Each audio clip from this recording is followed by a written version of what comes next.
are entering a realm between the hidden and forgotten, a slipstream caught between realities, a secret museum of the esoteric, the private library of shadows, all taking place in a world forged from mystery and caught between logic and myth. You are entering Parareality. Hello and welcome to the mysterious world of Parareality, a world that can only be found on the frequency between our reality and the reality that lies beyond it, just out of reach. A reality where everything unknown is a mystery. I'm Sandman, and I'm your host. Good evening, everybody, and thanks for joining me and the Secret Bunker once again for another episode of your favorite paranormal podcast, Parareality. Hope that everyone's doing okay. Man, this heat wave that's basically going over the entire United States is, man, it's been brutal. We finally, here in the Nashville area this afternoon, got a little bit of rain. It came from like a torrential downpour for just a little while, just, maybe 15 or 20 minutes and stopped. And then we had a little break and it came another torrential downpour for another 15 or 20 minutes. But man, we certainly needed it. Man, you got record temperatures and record forest fires and a record number of expected hurricanes this season.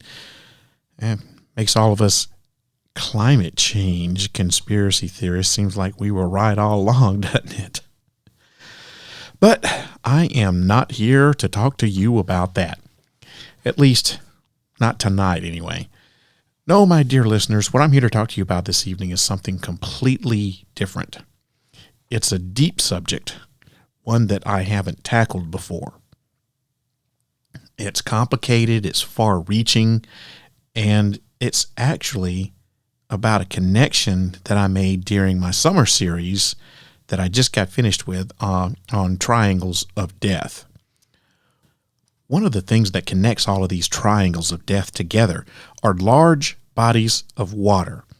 It seems that there's something in the water, or at least something about the water, that draws unexplained phenomena like mysterious lights, disappearances of people, ghosts, and UAPs.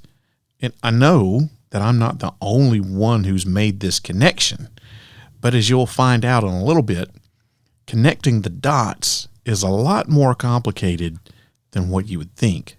So join me as I take you along with me on a journey to discover the connection between water and paranormal phenomena. To learn more, you'll have to turn on, tune in, and find out. Hey guys, are you a Star Wars fan? Have you ever wanted to own your own lightsaber but found they were just too expensive or the affordable ones were too cheap of a quality? Well, I've got the solution for you. Saber Masters is the perfect blend of affordability and quality. I actually own a couple of these lightsabers and I can testify as to just how good they really are. The hilts are made from high-grade aircraft aluminum and include a polycarbonate blade with infinite color choices for you to choose from, giving you the perfect accessory to your Jedi or Sith cosplay. You also get 16 sound fonts and 3 volume levels.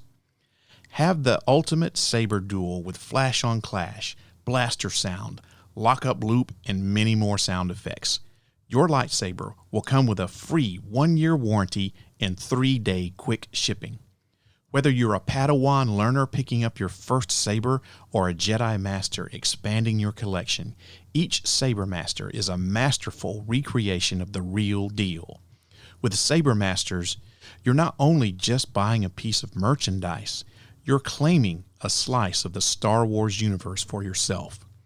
Order yours today by going to sabermasters.com and using the code SEAN21196 for $10 off your first order.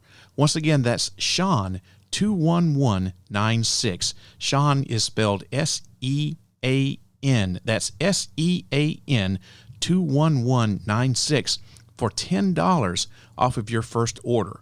Or you can go to my website, parareality.com, click on the Partnerships tab, and complete your order from there. But don't forget to use the code SEAN 21196 for $10 off your first order. That code once again is Sean 21196 for $10 off your first order.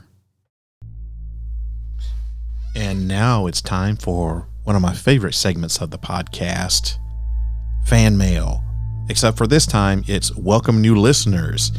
So I have a few new listeners out there that I'd like to give a shout out to. Jeff C. Brown, Roland, and I'm going to screw this name up, I'm sorry, One Yanka, sounds weird, doesn't it? And Spidey's from Queens. Thank you guys and gals for following the podcast. You are all now part of the Para-Reality family, so consider yourselves to be sand fans from here on out. I think that you'll find this podcast very different from others who tackle the same project topics, and I hope that's what drew you to follow me in the first place. Be sure to visit parareality.com ever so often to catch up on the latest episodes, listen to back episodes, get your paranormal news, and do some shopping in the merch store. Who knows, if you look deep enough in the website, you new listeners, there just might be a surprise waiting for you.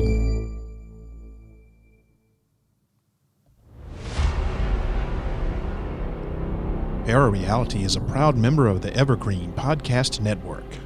For more information or to check out other shows on the network, please visit evergreenpodcast.com.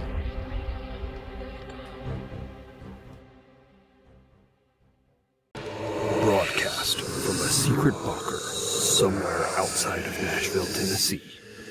This is the award-winning podcast, Para-Reality.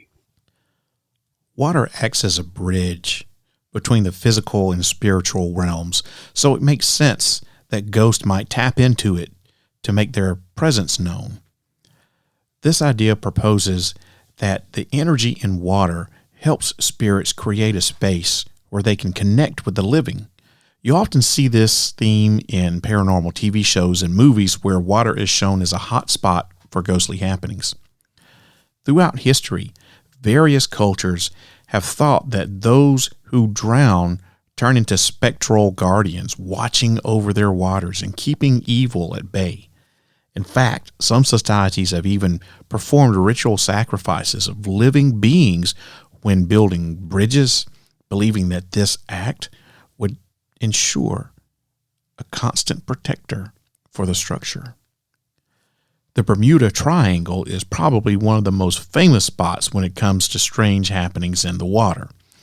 This stretch of ocean, located between Miami, Bermuda, and Puerto Rico, has gained a reputation for its eerie disappearances. Over the years, countless planes and ships have just simply vanished without a single clue. Theories about these mysterious vanishings range from alien encounters to otherworldly forces at play.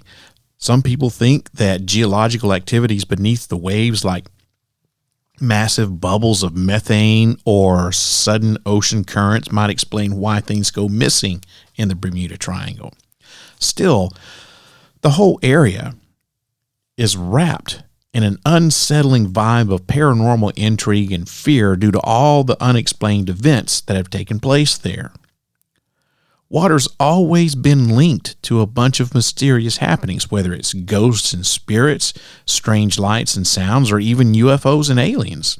It's also been tied to those eerie cases of unexplained deaths and disappearances. Does water have some sort of unknown property in it that makes it a conduit for all of these unusual events? What is it about water that attracts UFOs? Why do people go missing around bodies of water never to be found?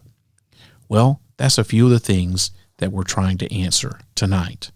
The first thing we're going to talk about is water and ghosts. We often think that since ghosts and spirits aren't physical, they should easily pass through solid things like walls. But what about when it comes to liquids? At this first glance, it seems obvious that ghosts can glide through water, but how does that work?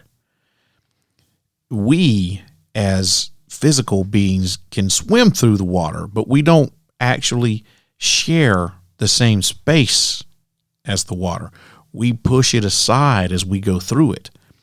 The water flows around us, making way for our movement. If ghosts don't push anything aside when they go through solid objects, then it stands to reason they wouldn't displace water either. Now, this raises an interesting idea that maybe there's a deeper connection between ghosts and water. But do they actually use water to travel or communicate? Now, there's a theory out there that suggests water boosts spirit energy. It seems that water can influence how we act and feel, whether in everyday life or in more mysterious situations. This enhancement of spiritual energy make it easier for ghosts and spirits to move through water compared to solid objects or even air. Interestingly, instead of just pushing through the water by moving molecules around, it's thought that ghosts might glide through it, much like electricity does. A lot of people believe that spirits can use water as a way to connect with the living, and that there are tons of stories about ghosts reaching out to people through various bodies of water, from lakes and oceans to swimming pools and hot tubs. Water acts as a bridge between the physical and spiritual realms, which might explain why ghosts could tap into it to make their presence known. The idea is that the energy present in water helps spirits create a space where they can connect with the living. And you often see this concept in paranormal TV shows and movies where water is portrayed as a hotspot for these ghostly happenings. Throughout history, various cultures have held the belief that those who drown turn into spectral guardians, watching over their waters and warding off malevolent spirits. In fact, some societies have even engaged in the ritual of sacrificing a living creature during the building of bridges because they think that this act will ensure a lasting protector for its structure. Now, there are a few interesting ideas about how ghosts might use water to show themselves. One idea is that when they get near big bodies of water, like lakes or oceans, they can tap into the energy from those waters and appear in our world. On the flip side, another theory suggests that when spirits hang out by smaller water sources like streams or rivers, they rely on their own energy. This way they can create a space to connect with the living without making too much of a scene. Water's not just a backdrop for spooky happenings. It actually has a big impact on the humidity and temperature in a given area.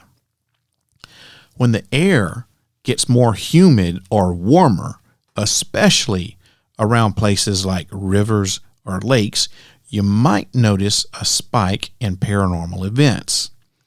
It's not unusual to see more ghostly figures or feel those eerie cold spots in these damp environments. This could be because the extra moisture in the air helps spirits and other supernatural beings to show themselves more easily. So essentially, they're tapping into the water vapor that's floating around in the air as a way to connect with our world. Now, this is very interesting because I think that this might shed some light on why ghosts seem to be more common here in the South as compared to other parts of our great nation here in the United States. If you've ever visited the southern U.S., or like me, call it home, you know just how high the humidity can get, especially in the summer months. As someone who's lived here my whole life, I can definitely vouch for that. The air can feel not just hot, but also thick and heavy, making it a struggle to breathe at times. And if you deal with conditions like asthma or COPD or some other respiratory issue, especially or even allergies, it can be even tougher to breathe the more humid it is. There are moments when you step outside in the morning and you instantly break out into a sweat. It's so humid. You heard people compare the heat and the humidity in the South to the heat and the humidity, like say out west. And they go, yeah, but out west it's a dry heat. It's a dry heat, and it's definitely different. The heat is a little more tolerable out in the west. It's a little bit more sneaky, which in my opinion can make it a little bit more dangerous, whereas the heat and the humidity here in the South are palpable. It's like you can reach out and just grab it. It is the humidity is thick in the air, and you really do have those moments. And I'm not making it up, where in the mornings, it starts getting hot early down here in the South. And in the mornings, you can just open up the door and you instantly break out into a sweat because of the heat and the humidity. And it's been for over a week, maybe 2 weeks. It's been either 100 degrees or over or just a little under. And we haven't had any rain up until today, and it's miserable. And that's another thing, is when it does rain in a humid area like here in the South, and you've had these heat waves, then the rain cools everything off, but the humidity still hangs in the air, and it doesn't make the humidity any better, if that makes any sense. So if humidity really does play a role in the manifestation of ghosts and spirits, then the southern part of the United States is the perfect conduit. So it's no wonder why there are so many more stories about ghosts here in the South. The conditions are perfect for them. When you mix salt or other substances into water, static electricity tends to rise, and this happens because the ions in the water create an electrical current. Now, interestingly, these ions might also help in transferring spiritual energy from one spot to another. So it's pretty reasonable to think that salt water could be, for lack of a better term, more haunted than fresh water. However, we also have to consider that freshwater bodies are usually much smaller compared to the vastness of the oceans. Now, this could mean that we encounter more hauntings in freshwater simply because we come across more of those smaller bodies of water. But who knows? There could be countless hauntings lurking deep in the ocean that we haven't even discovered yet. Research has indicated that water bodies have stronger electromagnetic fields, or EMFs, compared to the air and the land around them. This elevated presence of EMFs in large bodies of water might shed a light on the numerous accounts of paranormal experiences near lakes, rivers, and oceans. A lot of people have claimed to witness ghostly figures emerging from the water just before sunrise or sunset, which are moments when EMF levels peak. So that could be some different explanations of why water seems to be an attractant to ghostly activities and spirits and hauntings. And what are these mysterious lights that are around waters? Well, it could be UFOs. It could be a spirit of someone who has departed. It's really kind of hard to tell. And speaking of water and UFOs, that's the next one that we're going to talk about, the water and UFO connection. Now, here's where it starts to get a little murky, and the pun is intended there. Legends of underwater civilizations have existed for centuries, and a lot of people have speculated that they are connected to extraterrestrials. The link between aliens and the ocean even has some real-life basis. The Pentagon, for example, announced in 2022 that its UFO investigation department will study transmedium objects, which are unknown entities that can travel seamlessly between space, air, and underwater. Theories of underwater aliens have proliferated, especially over the last 50 years. In 1977, the town of Broadhaven on the Atlantic Ocean coast of Wales was the location of a string of strange sightings that's considered to be the largest in the history of the UK. There were roughly 450 people in total, according to government records. Now, it began with a sighting by 16 children in February on a schoolyard of what they called a cigar-shaped object. A few of these kids claimed to have seen faceless beings near the supposed spacecraft, and other locals began claiming to have also seen unexplainable things around the town, like they're creatures without faces and stuff like that. And there was a farming family who reported multiple sightings in April and May of that year, and they even claimed that 120 of their cows mysteriously disappeared on a neighbor's field a mile and a half away. But the rumor of extraterrestrials in Broadhaven truly began when multiple people said they saw a silver disc descend into the sea, and some people alleged that it entered via a small island just off the coast called Stack Rocks. So there's a connection to the Broadhaven UFO and water, but it's just not something that, even though this is a more famous case, that connection isn't something that's really explored a lot. So let's take a look at UFOs and water a little bit more closely. Okay, so what if these people, or these aliens, what if the water has some sort of attractant to them? What if they also need water to survive? Because as far as we know, every living thing has to have water and food, and pretty much in that order. You can go a lot longer without eating food than you can without drinking water. So planets in the habitable zone, which is the reason where you can potentially have liquid water on the surface, well, they're relatively common. 1 in 5 stars has a planet in the habitable zone. So it would make sense that, the theory holds water, so to speak, and that's another pun that was intended there. So oceans are great places to live, especially if you're going to go from planet to planet. Atmospheres aren't very stable with respect to temperature. So, for example, if you go to, let's say, Venus, you're looking at something like 800 degrees Fahrenheit on the surface of Venus and 100 times the atmospheric pressure that we have on Earth.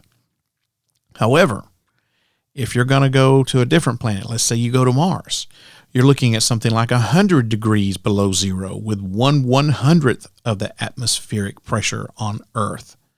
So living on surfaces with atmospheres is really pretty horrible. If you live in an ocean, though, the temperatures are always going to be within range of having liquid water, which isn't a very large range. It would be very easy to just hang out in our oceans for these extraterrestrials, right? It wouldn't be that different than somebody else's ocean water on another planet. Many communities close to certain bodies of water around the planet have legends and rumors about underwater civilizations, aliens, Atlantis, many of which are known for their UFO activities.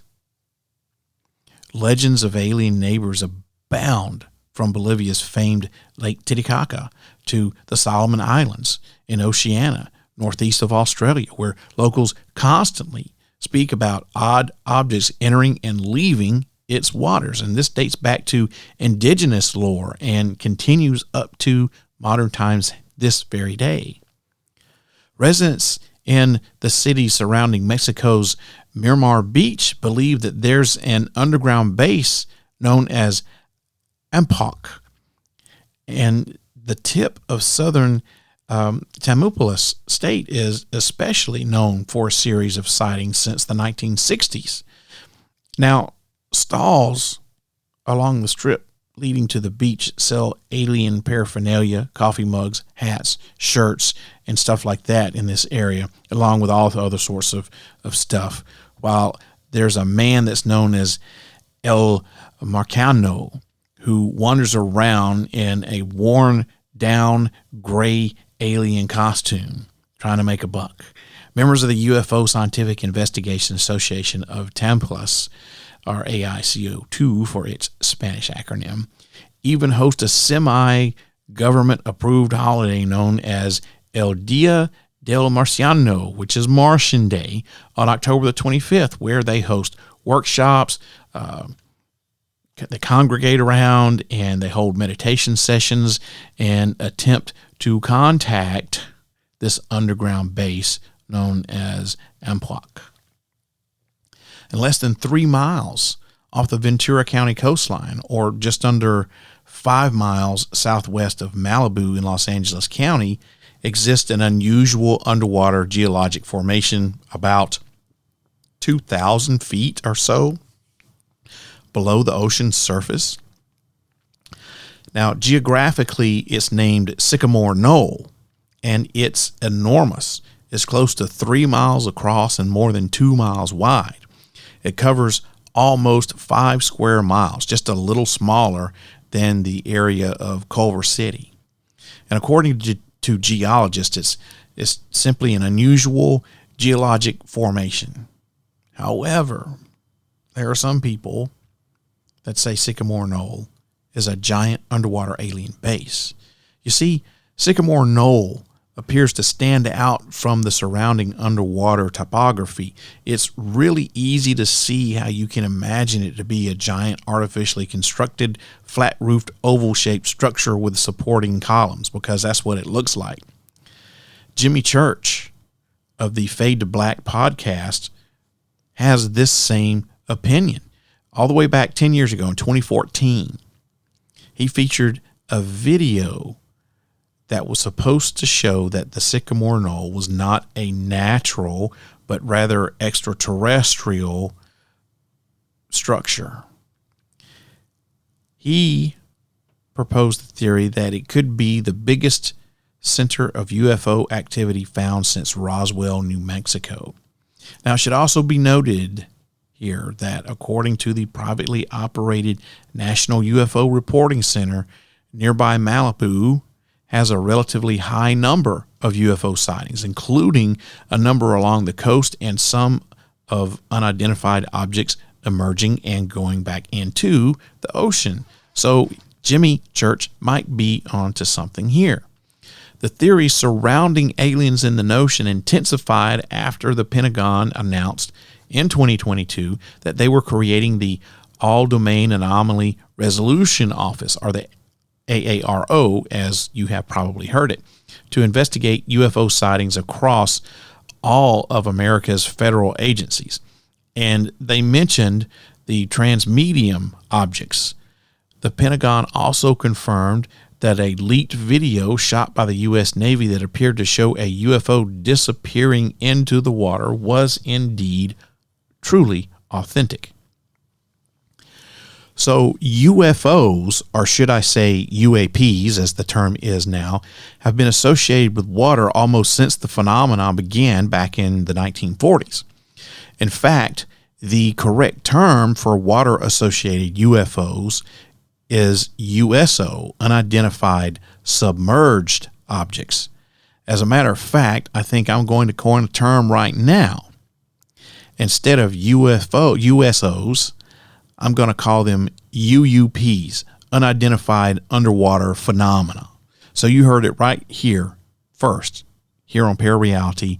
They're no longer USOs, unidentified submerged objects, or unidentified submarine objects, whatever you want to term it. They're now going to be called UUPs, unidentified underwater phenomena. You heard it first right here on Parareality. As a matter of fact, if you want to hear the very first show that I ever did tackling the subject of USOs, or UUPs as I call them now, you have to go all the way back to season 1 of Parareality, all the way back on August the 5th of 2004, where I did my very first show on USOs, and that's the title of the show, is USOs. And I'll try to get that posted up on the archive section of the website so you can go back and listen to that 2-hour debacle. Now, I want you to remember that this was back during the first season of Parareality, where I didn't have all the great equipment that I've got now because it didn't exist, number one. And number two, I didn't know what the hell I was doing. So, the quality is not going to be what you're used to. However, I think it's a very good show. And back then, there wasn't really anybody who was talking a lot about USOs or UUPs, as I am so fondly going to call them now. So, you can go back, and I'll get that up on the website in the archive section, and you can go back and listen to that. Season 1, all the way back, man. It was episode 18 of season 1 that was aired on the 5th of August, 2004. That's how long I've been doing this crap. Wow, it's been a long time. So anyway, UUPs are thought to either be hiding from sight under the water to avoid detection, or to actually be from a clandestine underwater alien base, or UAB, as some people call it. That's another phrase heard first here on Parareality, I guess. It's the underwater alien base. Yeah, I like that, UAB. So we got UUPs and UABs. Underwater, unidentified underwater phenomena, and underwater alien base. 2 terms coined right here first on Parareality.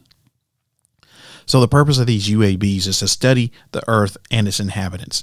Every so often, one of these UUPs comes up from the depths and snatches somebody, takes them to the underwater base, and, probes their anus or something.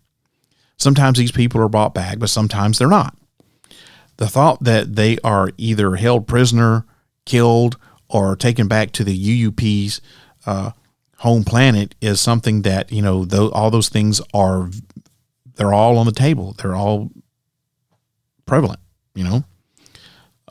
Some ufologists speculate that some UAPs are simply using the water as some sort of fuel. They're using it as fuel somehow. And what I have found is that this story is mostly relegated to salt water and not necessarily fresh water. However, UUPs aren't found only in the oceans and seas of our planet. They're also found in extremely large bodies of fresh water too. So are they using somehow these large bodies of fresh water as fuel, or are they using it as a hiding place? Is a little of both. You can ask the same thing about the saltwater bodies. Are they using it as fuel of some sort? Are they using it as an underwater base to avoid detection? Or is it some sort of dual purpose? Now, I've said all of this stuff about UAPs and UUPs and UABs to basically tell you this. If aliens are visiting our planet, hiding under the water seems like a great place. Seems like a great hiding place. After all, we don't really know that much about the depths of our oceans and lakes, and we don't really go down there very often. That, in my opinion, makes an almost perfect place for aliens to hide and establish a secret base. Now, assuming this is true, then the aliens must certainly know that bodies of water are popular places for us humans to congregate and hang out. That makes us easy pickings for them to swoop down, pick us up, probe our anuses, or take us to their home in the faraway. So next time you're thinking about visiting the beach, going to the lake, or rafting down the river, you might want to first check to see if your choice is a UFO hotspot, or if the area is notorious for weird things, anomalous things, mysterious disappearances and strange deaths and such. You might want to take a pause before you go rafting down the river, or let's go to this secluded beach that I found, or whatever. You never know. You might just get taken away. Speaking of being taken away, I got to take a pause here. I'm losing my voice. Not only do I need to get something to drink, but unfortunately, it's time for one of those pesky commercials, and I'll come back and we'll finish it up. All right. Now that I'm back, we're going to finish this thing up. We're going to talk about the last thing here, which is water and missing people and mysterious deaths. We're going to wind it down. So if you do a Google search for anything like water and missing people or water and mysterious deaths, you'll get a lot of hits for news stories and articles about specific missing persons or something like the Bermuda Triangle, but nothing really about speculating why so many people go missing around bodies of water. But I do have my own theories about this. I was just talking about what makes water a conduit for ghosts and spirits. But what if some of these spirits that haunt the waters aren't so nice? So just because someone dies doesn't mean that they will suddenly become nice in the spirit realm. If someone was an asshole while they were living, they're probably going to continue to be an asshole when they're dead. It makes sense to me. But what if they weren't just an asshole? What if when they were alive, they were evil? What if they were an evil asshole? And what if they died in or close to a body of water? Maybe their spirit decided to hang around and stir up some trouble. I don't think that it's not out of the realm of possibility that an angry and evil spirit who's hanging around a body of water would somehow find a way to lure unsuspecting living souls to their watery graves. Now, I don't want you to confuse this with water spirits, which are mythological creatures who lure people to their watery doom. Who I'm talking about here are actual real-life people who died, then their spirits stuck around to specifically do harm to the living. I am not, at least at this time, even going to discuss water spirits as a part of this whole thing. But evil spirits of the once living doesn't really explain why so many people disappear and die around bodies of water. If you're looking at oceans and seas, you can attribute some of this to things like water spouts or spontaneous whirlpools or the sudden release of methane gas from the bottom of the ocean floor. You can even blame some of it on weather, but you can't blame it all on these things. So what is it about water that draws people to it? For some, it's almost hypnotizing. I think this is especially true for those who are either depressed or suffering from some form of mental illness. Water's long been used in hypnosis, and hypnotherapists have been known to use the rhythmic sounds of flowing water to help put their patients into that hypnotic trance. How many people do you know who use a sound machine with like the sound of water, like crashing waves, the ocean, or running water, or rainstorms, something like that, something to do with water to put themselves to sleep?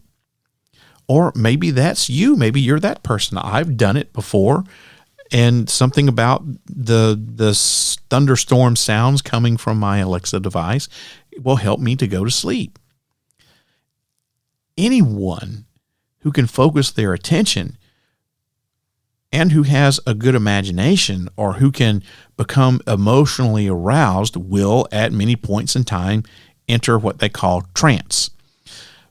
We are in a self-induced trance whenever we are highly emotionally aroused in what is usually thought of as a negative way.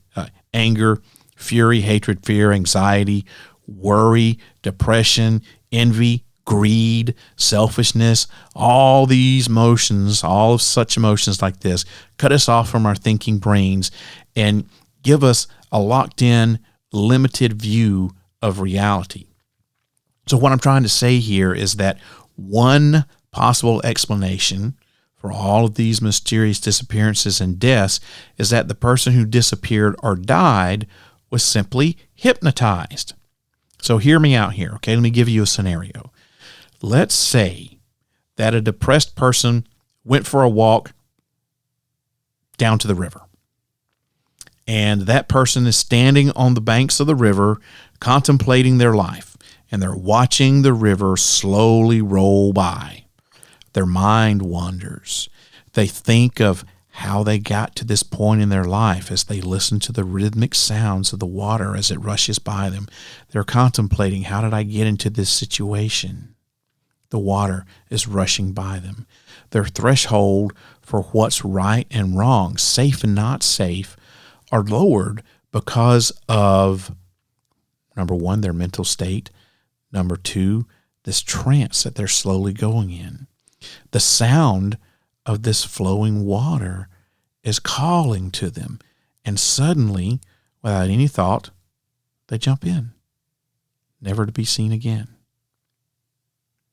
So let's take this same scenario and change the person from depressed to drunk, high on drugs, or just outright suicidal, okay?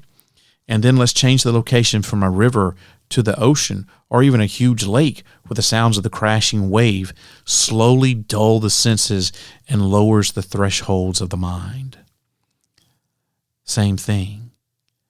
I'm not trying to say, I'm not implying that these people are intentionally putting themselves into a trance, but what if the water itself is what's responsible? Or maybe I should say, who's responsible? Many people see large bodies as a living, breathing entity, and maybe they're not far from the truth in that. So that's just one possible explanation for why people go missing or die around large bodies of water. Now, you don't necessarily have to say, I mean, I know what you're going to think or what you're going to say. You're going to say, well, Sandman, that's a pretty good, interesting theory, but not everybody has, who dies in a body of water or goes missing around oceans and lakes and stuff and rivers have mental illness, or they're not suicidal. I get that. I understand that. And I'm not trying to imply that all of these people that go missing around large bodies of water are mentally disturbed or suicidal. I'm just saying that's a possible explanation. The water can hypnotize you even if you're perfectly 100% sane and everything's going great in your life. This is a working hypothesis here. I don't have the answer to this, but if you are by yourself and you come across, you're a hiker and you come to the river and you're standing there and you're contemplating life and you're looking at the beauty of everything and you're going, wow, what a great world we live in. It's so beautiful and big and we need to do everything we can to conserve it, or whatever it is that you're thinking. And you're just staring at the water and you're lost in thought. That water, maybe that water somehow hypnotizes you. And I'm not saying you're going to jump in the water, but what if the water somehow hypnotizes you and you just forget who you are and where you're at and you just wander off? Or maybe you do just feel like the water's calling to you and you just walk into the water in this hypnotic state. I don't know. I don't have the answers for that, but it makes sense to me. And if, you're out there at the beach by yourself and it's at night and the waves are crashing in and you're just out there just chilling, maybe you smoked a joint or maybe you had a couple of drinks and you're not drunk, but you're relaxed, you get into that relaxed state and you're watching the waves crash in, you're listening to the waves.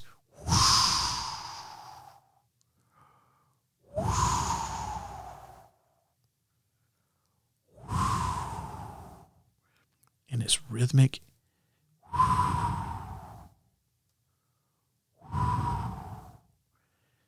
There's nobody out there.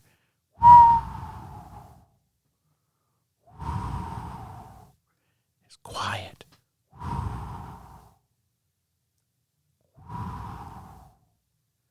And you're thinking by yourself.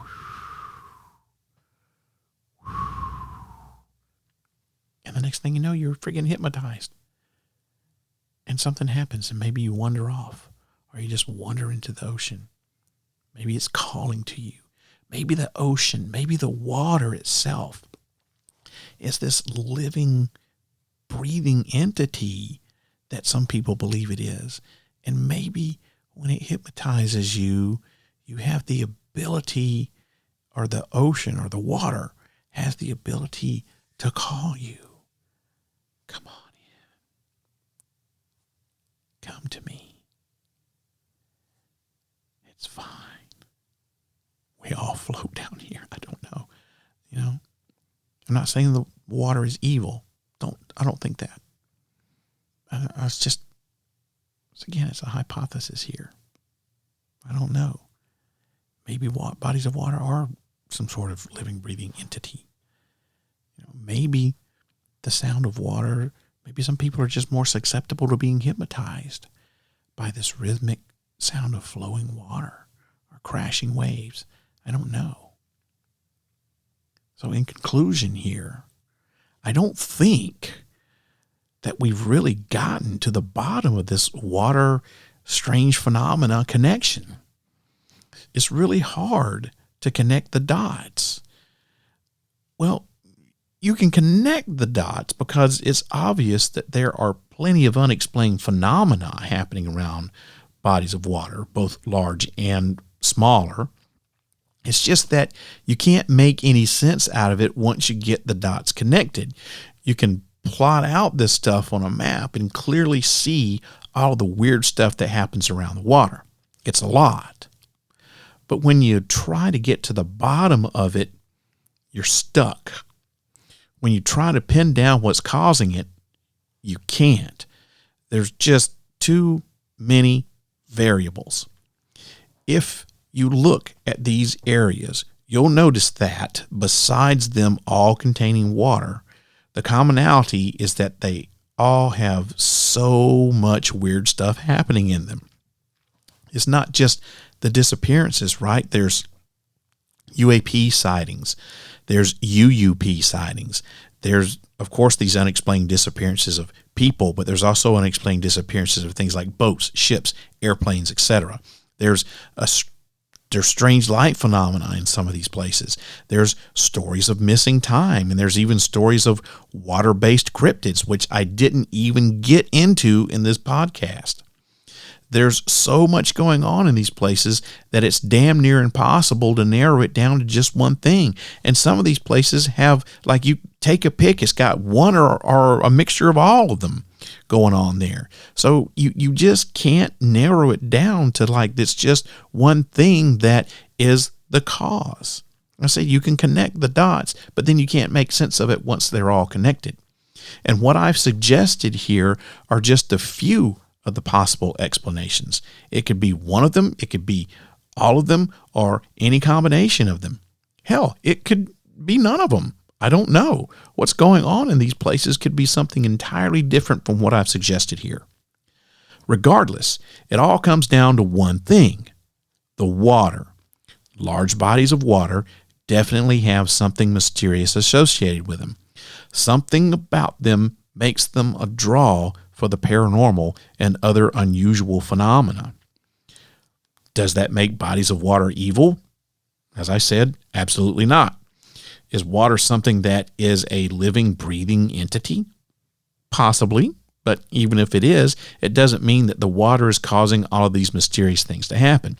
And even when you factor in all the crazy things that do happen around the water, it only muddies it, not make it clear.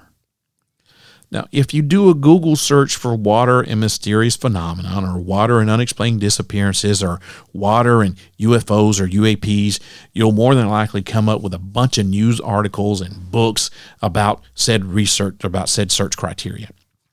But you won't find anything concrete. There's nothing that directly addresses the issue. It's almost like no one is very interested in looking into the matter really seriously. Now look, I'm not saying that I'm the first or only person to notice this connection. I'm quite sure that there are other people out there who have noticed it before I had. But what I am saying is that I don't think that it's simply good enough for us to know that there is a connection. We need to take a deeper look, no pun intended there, into what's causing all of these things to happen. We need to try to figure out what it is about the water that draws these events to it and why it happens. I'm no scientist. In fact, I am far from one. I'm not that smart. But there's got to be someone out there who can pick up this hypothesis and run with it. Maybe one of you listeners out there is that person, or maybe you know someone who could be that person. But I know it's not me. So, after all this talking and speculating, we've really gotten nowhere. However, we have now drawn attention to the matter. It's not something that's going to be solved overnight, and if it even gets solved at all, it'll be a miracle. To requote a couple of puns that I've already said tonight, the deeper we look into the phenomenon, the muddier the water gets. The answer is there. We only have to take a deep dive to the bottom and hope that the mud settles, making the water clear enough for us to see. Well, that about does it for tonight. Thank you for listening to me ramble on and speculate about what it could be that causes the water and all of this unusual phenomenon to happen. But before I close it out, I've got a couple of more of these pesky commercials so I can pay the bills. A little something about me that you might not know is that I like to camp. I grew up going camping and fishing in southeast Alabama, and I used to do it all the time. After I got married, though, I found out that my wife doesn't really enjoy it so much. She appreciates the finer things in life, like a comfortable bed, air conditioning, and a hot shower. So as you can guess, we don't do a lot of camping. But all that changed whenever I found the getaway cabins. The getaway cabins are the best of both worlds. Think glamping. What you'll get with the getaway cabins is the equivalent of a tiny home. They're around 200 square feet, and they have everything you need for a comfortable stay in the woods. You'll have plenty of power, heat, and air conditioning, a stocked kitchen, a table, one or two very comfortable queen beds, and a bathroom with hot water. They also have a picnic table and fire pit complete with everything you'll need to start a fire and do some outdoor open flame cooking. You can relax and unplug from the hustle and bustle of everyday life because there's no TV and there's usually no cell phone service because of the remote location. But don't worry, there's plenty to do because the cabins are usually located close to a state park, and they also have plenty of hiking trails. They're also pet friendly, so bring your pooch with you. My wife and I have stayed at the getaway cabins in Moss, Tennessee a couple of times, and we've had a great time while we were there. The getaway cabins are perfect for long weekends when you just need to unplug from it all. They have locations all over the country, so book your stay today. All you have to do is go to parareality.com and click on the Partnerships tab. There you'll find a link to click on and enjoy a $25 discount off your first stay. Be sure to check out their packages and discount rates for military and medical professionals as well. Once again, go to parareality.com and click on the Partnerships tab to find the link for $25 off of your first stay at the Getaway Cabins. For more information, go to getaway.house. That's GETAWAY.house.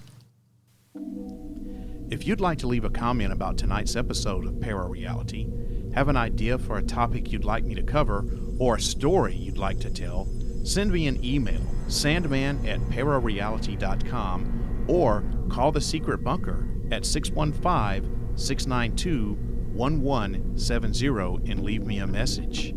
Don't forget that by leaving me your message, you're giving me permission to play your comment back on the podcast. Also, don't forget to follow Parareality on social media. You can find the podcast on Facebook by looking for sandman.parareality, or you can also follow me on Twitter and Instagram under the username @ParaRealRadio. You can also find Parareality on YouTube under the username Parareality1. That's Parareality with the number 1 out behind it. Parareality.com is the home of the podcast on the web, and it's also where you can find paranormal news from all around the world in the Para News section. And you can listen to past episodes in the archives section, all for the price of absolutely nothing. If you'd like to support the podcast, you can buy yourself some swag in the official Parareality shop while you're there. You can also support the podcast for free by leaving me a 3-star or better review on whatever podcast app you're listening on. Your reviews help the podcast to grow and reach even more people, and I would appreciate it very much. I'd love to hear from you guys, so send me those emails. Thank you. I hope that you enjoyed tonight's episode of Parareality. The next episode will air on September the 20th at 8 o'clock p.m. Central U.S. time. I've got a great interview scheduled for you guys in my interview series. I got another great interview, one that you're not going to want to miss. Not going to tell you what it is because I'm going to let it be a surprise. That's September 20th at 8 o'clock p.m. Central U.S. time. So turn on, tune in, and find out. I hope that this podcast opens your mind up to new ways of thinking, expands your consciousness, and produces a change in the way you see the world. If you wish to change, you must lift the veil of ignorance that has been cast over your eyes. Only then will you see the true power of the universe. I hope you have a wonderful weekend. I hope your Labor Day weekend went great. It's nice to get a few extra days off of work, or one, depending on who you work for. If you work for the government, who knows how long you got off work. But I hope you had a great Labor Day weekend. I hope this weekend goes great for you. I'm going to be traveling next week, going to be in Vegas. I'm going to try to check out Zach Bagan's Haunted Museum. And hey, if any of you guys that are listening to this podcast are in Vegas and you want to hook up and go out to dinner, I'm going to be there the whole entire week. I'm arriving on Sunday, leaving on Saturday. So if you're in Vegas and you want to get together and have dinner, or maybe you got a haunted location you want me to check out, or got any ideas for some stuff I can do while I'm there, send me an email, sandman@parareality.com. That's sandman@parareality.com. You guys, I hope you have a great next couple of weeks. I'll see you again on September 20th at 8 o'clock. Good night, everybody. If you wish to change, you must first lift the veil of ignorance that has been cast over your eyes. Only then will you see the true power of the universe.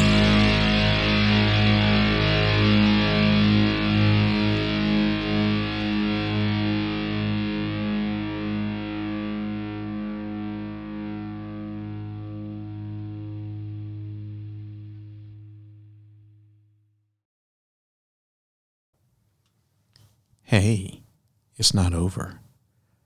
Thanks for sticking around. I got something to tell you. Do you want to be a member of the Secret Sanctum? Well, if you do, there's only one way to do that. Somewhere on parareality.com is a link hidden in my website. And if you can find that link and click on it, you'll be granted access to the secret bunker, and you'll become a member of the Secret Sanctum. It's 100% free. It's not going to cost you anything. And once you become a member, you'll have access to some secret audio files and secret documents, some of which are exclusive only to Parareality and the members of the Secret Sanctum. You'll also get a free Parareality Secret Sanctum t-shirt. Just fill out the form and let me know what size you are, where you're located in your name, and I'll get that right out to you. So if you want to be a member of the Parareality Secret Sanctum and have access to the secret bunker, find the link.